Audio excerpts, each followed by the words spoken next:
मौत अचानक आती है या फिर इंतजार के बाद। लेकिन जैसे ही प्राणवायु शरीर छोड़ती है, एक अजीब सी खामोशी छा जाती है।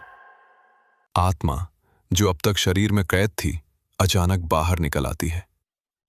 गरुड़ पुराण के अनुसार इस समय आत्मा भ्रमित होती है। वो समझ नहीं पाती कि उसके साथ क्या हुआ। आत्मा अपने शरीर को सामने पड़ा देखती है। वो अपने ही हाथ पैरों को देखती है, लेकिन वो पारदर्शी होते हैं, धुंध की तरह। वो अपने प्रियजनों को रोते हुए देखती है। पत्नी अपने पति के सिरहाने बैठी है, बेटा दीवार से लगकर सुन्न खड़ा है। आत्मा उन्हें छूना चाहती है, उन्हें बताना चाहती है कि वो यहां है, लेकिन उसका हाथ उनके शरीर से होकर निकल जाता है।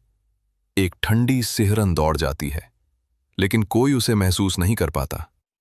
आत्मा अदृश्य है। पुराण बताता है कि इस समय आत्मा को भूख और प्यास भी लगती है।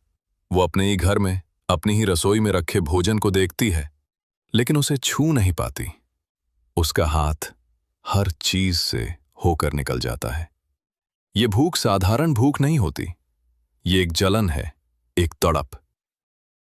वो अपने परिवार को खाना खाते देखती है, लेकिन उसके हिस्से का कोई नहीं होता। यही पहला एहसास होता है कि अब वो इस दुनिया का हिस्सा नहीं रही। लेकिन सबसे बड़ा दर्द होता है मोह का धागा। आत्मा अपने प्रियजनों से दूर नहीं जाना चाहती। वो उनके पास ही मंडराती रहती है, उनकी हर बात सुनती है, हर आंसू देखती है। गरुड़ पुराण कहता है, ये मोह का बंधन ही आत्मा को आगे बढ़ने से रोकता है। लेकिन फिर एक समय आता है जब उसे एहसास कराया जाता है कि अब यह संसार उसके लिए नहीं है। इन आकृतियों का रूप विकराल है। उनकी आंखें अंगारों जैसी लाल, हाथों में लोहे के डंडे। ये कोई और नहीं, यमराज के दूत होते हैं। वे आत्मा को देखते हैं और कहते हैं, उठो, अब तुम्हारा समय इस लोक में पूरा हुआ। गरुड़ पुराण के अनुसार जैसे ही यमदूत आत्मा को लेने आते हैं, आत्मा के सारे भ्रम टूट जाते हैं। वो समझ जाती है, अब वापसी नहीं है। दूत उसे घसीटते हुए ले जाते हैं और वो आखिरी बार अपने घर, अपने शरीर और अपने प्रियजनों को देखती है। यह दृश्य बहुत भयानक होता है। आत्मा देखती है, उसके घर में लोग इकट्ठा हो रहे हैं। कोई रो रहा है, कोई उसे सांत्वना दे रहा है। उसकी पत्नी उसके कपड़ों को सीने से लगाए बैठी है।